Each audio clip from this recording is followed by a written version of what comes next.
Hello there everybody, Sam's Trains here, welcome back to the railway and welcome to another review. Over the years I've tried quite a few Dave Jones models locomotives, and if memory serves I was infuriated by all but one of them because of how cheaply produced yet expensive to buy they were. However, I've never tried any DJM rolling stock.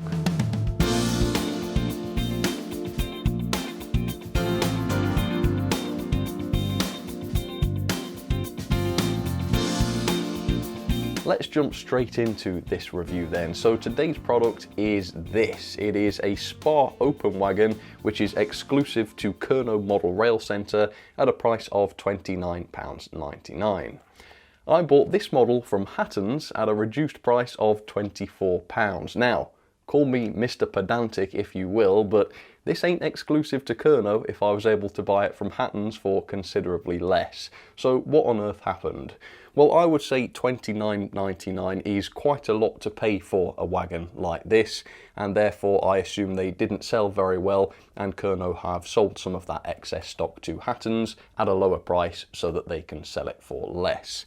So that begs the question, what is this model like? Well, if it's as light and plasticky as some of DJM's locomotives, then this is a horribly overpriced wagon, particularly if I compare it to some similarly priced wagons also on the market. You can see them behind me. We've got the Dapple Turbot, which is newer than this Spa wagon, which was produced in 2015, and that one cost me just £22.53, and it has a die-cast chassis. Then of course we've got the Hatton's Warwell, which is available to order right now for £25, so still much cheaper than this at full price, and again the Hatton's Warwell is almost entirely die-cast. So if this is as cheap and plasticky as some of DJM's locomotives, then this ain't worth £29.99, and it might even be a stretch at £24. But like I say, I have never tried any rolling stock from DJM before. I don't know what it's going to be like. If it's got a die-cast chassis, lots of metal on it, lots of detail, high quality, works properly, couplings function, wheels spin freely, then it will be absolutely fine. But we need to find out, so let's get started. Affiliate links in the description, by the way, if you'd like to pick one up. Probably check the review first though, because there's no telling what we're going to find in this box. Let's get started. Well, right off the bat, I've got to say, for a large wagon, this feels like an awfully light box, so I will be quite surprised if this turns out to be the high quality and heavy model that I would expect for the price. But I'm happy to have my mind changed if that turns out not to be the case. Let me show you the end of the box then. So the product code for this is SB005E. It is the SPA open wagon in the EWS livery, and it's number 460023, and that is pretty much all the box tells us. There's a little bit of sort of warning on the back and the address of Kerno, but apart from that we need to open this box up to find out any more. So here we go. Let's see what this is like. Good or bad? No idea. Well, no instructions. I was going to say no accessories, but I've just spotted these. So we've got a couple of pipes there. Hopefully it will be obvious where those go because there are no instructions to tell us. But I would guess those go on the buffer beam or somewhere around there. So, okay, everything else then is pre-fitted to the model. Let's have our first look at it then. How does this open? All right. So it's wrapped in a plastic film. Let's pull that off. Ooh, look at that. I tell you what, there's some detail here, isn't there? Look at that lattice work on the top. It's quite complex actually, not too bad at all. Right, let's lift it up. Is it heavy? Oh, sorry, I almost had the inner frame piece there come out on me. No, it's not heavy. It's reasonably light, I would say, for its size. And yeah, sure enough, the chassis is just plastic on this. It's not much of a surprise given that this is DJM, and I think basically everything I've reviewed from them has been very cheap and plasticky feeling. This wagon at £30 is no different, and look underneath. Interesting sort of pivoting axle design there with the couplings poking out the ends. The underframe detail seems to consist of some 1mm rods that are unpainted and glued to the base. How very finessed that looks. And yeah, I must say a lot of this detail on the wagon is not separately fitted. A lot of this is just a part of the moulding. and I've got to say, it looks kind of chunky and unrefined from a distance. We'll have to take a closer look in a moment and see what this is actually like. But yeah, you don't have to be a Sherlock to realise that this is not a £30 wagon. And frankly, even at £24, I've purchased much better wagons than this for that amount of money. So yeah, okay, interesting. So let's have a bit of background on these wagons in real life, and then I will give you a much closer look at the model. Just over 1,000 SPA wagons were built between 1979 and 1981 for carrying steel. The design was based on BR's modifications to existing SAA wagons, which were flatbeds with no sides, which BR rebuilt into the low-sided SPA wagons that we see here. As well as being used for transporting steel coins, some were also allocated for departmental use, which means that they were put into service to support the engineering functions of the railway. Today, many SPA wagons are still in use. So there it is, up close and personal for you, the DJM SPA wagon. And I'm pleased to say, well actually I don't know if pleased is the right word, but I'm going to say that this is exactly as I expected it to be. It's almost like I've been doing this for over 10 years now. But for the money, it is a very poor model, in my opinion. It's basically an Oxford pilchard wagon in the level of detail, i.e. most of it is just a part of the moulding, except the Oxford pilchard wagon was a couple of grams heavier, it's got more wheels because it's bogied, and it was half the price at £15.50. This model does not have the low price to excuse it from being so cheaply made. So like I say, chassis, body, all made of plastic, and that does show through in the weight.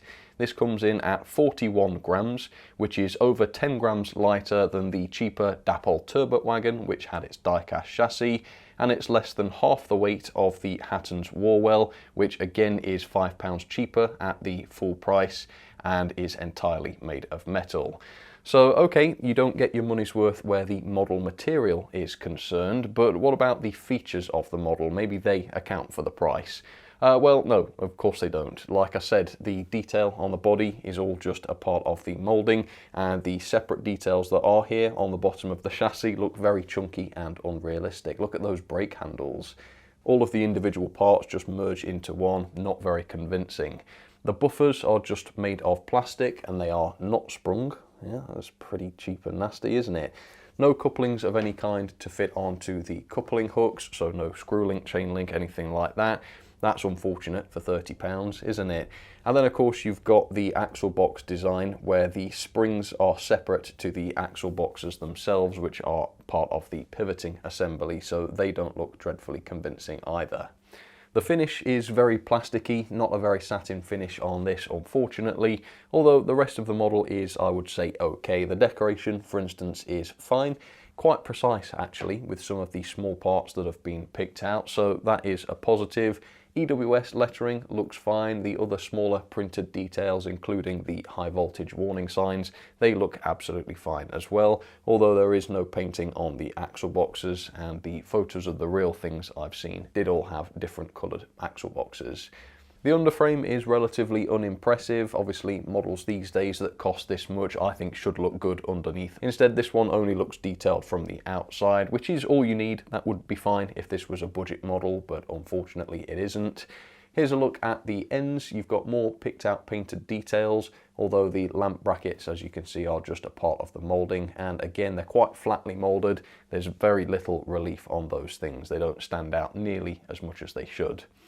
The interior consists of moulded detail on the bottom, which does have a decent texture to it, and then this sort of lattice piece which just fits in. That's literally just a brown plastic piece with very little detail on it as well. So I'm struggling to see where the expense is in this model. You know, £30 or even 24, which was heavily reduced.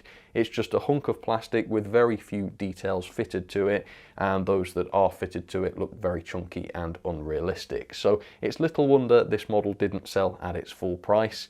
But it does tally exactly with the other DJM models that I've looked at, i.e. as cheap as possible to produce, yet as pricey as possible to buy. which makes this yet another rip-off exclusive. Yeah, not too keen on these things, but I am glad that they didn't sell very well and that they've had to be shipped off to other retailers with their prices slashed in order to get them to shift, and there's a load of them still in stock even at that. So if you want to pick one up, do. But like I say, even at £24, you're not really getting your money's worth. You could get some of the other models I mentioned and get a lot more for your money. Anyway, that's just in terms of the detail. From a distance, it will look absolutely fine. That's as long as it works correctly on the track. I don't have high hopes, but it is a simple wagon, so with a little bit of luck, this should be fine. Let's try it. So here is my test setup for the SPA. I've picked a diesel era locomotive, the Class 47, and I've also set up a few other sort of similar wagons, most of them flatbeds or low-sided wagons. And then of course we've got the SPA in the middle here, ready for its couplings to be tested. First of all though, let's talk about how free rolling this is, and the answer is very free rolling. On the Gordon's Hill rolling test, it fared very well indeed, coming right down to the bottom, passing the first curve and then stopping on the short straight. I would say that is really quite respectable. Now usually I wouldn't get too excited about a wagon being able to roll. I would usually say that is the bare minimum.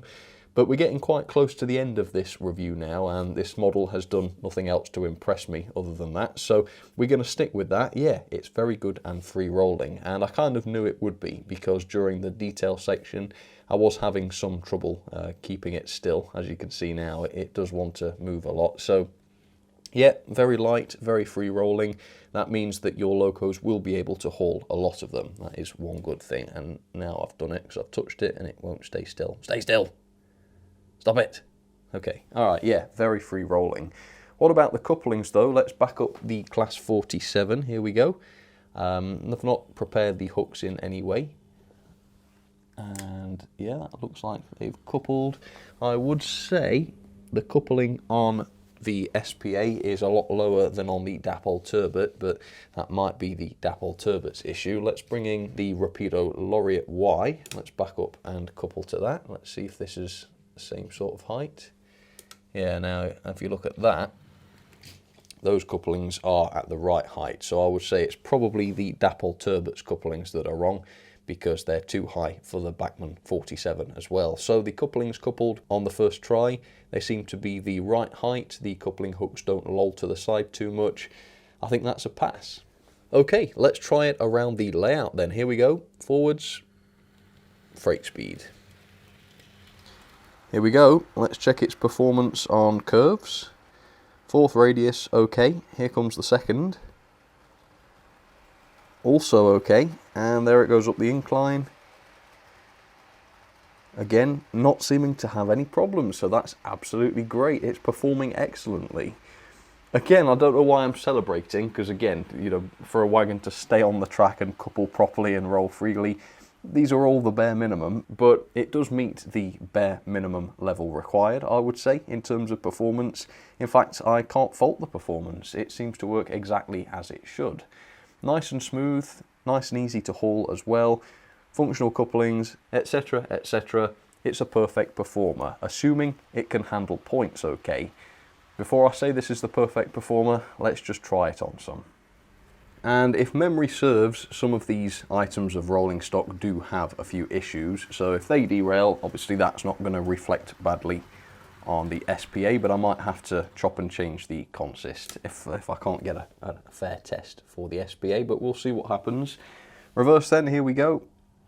Steady sort of speed. Keep it slow, but not too slow. And here comes the SPA. You can hear a lot of clicking from everything, but nothing's coming off. Have I spoken too soon? Yes. Alright, the Dapol Turbot's let us down, everybody. Okay, let's pull that off then. Okay, test 2, I've taken everything off except for the SPA and one other wagon, just to test both couplings, I guess. Yeah, that looks good. And forwards. Yeah, look at that, great. So, perfect performance. Let's have some ratings. Honestly, I was quite surprised by the lack of features and detail on this wagon given how much it costs, so I've given the level of detail 2-star. It doesn't have any sprung buffers, most of the detail is moulded and quite chunky looking in places as well. No proper couplings included for the hooks, quite unrealistic looking axle boxes in my opinion, and details such as the lamp brackets look really quite flat given the fact that they are just moulded. The underframe is not particularly convincing either, and it only looks any good from the sides of the model, not underneath. Performance though is the polar opposite because there's no way to fault the performance on this. It's very free rolling, the couplings are fully functional and it performs well over points and curves, so it is a 5-star on performance. The quality is a 3-star for me. At the very least it is well assembled, there's an absolute minimum of visible glue and such. Most of the detail, even though there's not very much of it, has been assembled nice and straightly, and the decoration is good quality despite the finish being a little bit plasticky. The model is, however, way too light for this to cost £30 in my opinion. Yeah, at 41 grams, this could have been much heavier with a bit of die-cast, and this is not a budget model, so I think it should have had a bit more weight to it. So I've knocked a couple of stars down because we have seen a lot better in that area. Value for money then, now at £29.99, this is a complete rip-off. I'm so sorry to people who ended up paying that for this. I'd give that price 1 star on value because this is a budget model with a premium price. At £24, that's what I paid at Hatton's. This is more like a 3-star. It's still a bit too expensive really for what you get, but at least at this price, some of the shortcomings are beginning to be reflected. So I've split the difference and given it 2-star. Not a great value model, unfortunately. Overall then, that is 5.09 out of 10, or a grade of E, and into the logbook it goes in bottom place actually, 16th below the Eve model box cars. I guess I am a bit surprised about that, but I suppose it does make sense because this is very expensive yet not very feature packed. Well folks, that will just about do it for this review. I think this model would have been perfectly okay as a budget model priced similarly to the Oxford Rail Pilchard. But unfortunately this model is double the price of that, and frankly that is greedy given the plastic construction and lack of features. Always a shame when a simple model comes along with a massive price tag, because these simple models could be sold much more cheaply and they could appeal to people with a little bit less money to spend on their model railways. Instead, those people can't afford them, and those that can will be disappointed because of the lack of detail and features. So it's not one that I can recommend, unfortunately, although if you want to check them out, I do have affiliate links in the description for you. For now though, thank you so much for watching, and I will see you again very soon for another review. Alright, cheers folks, you take care.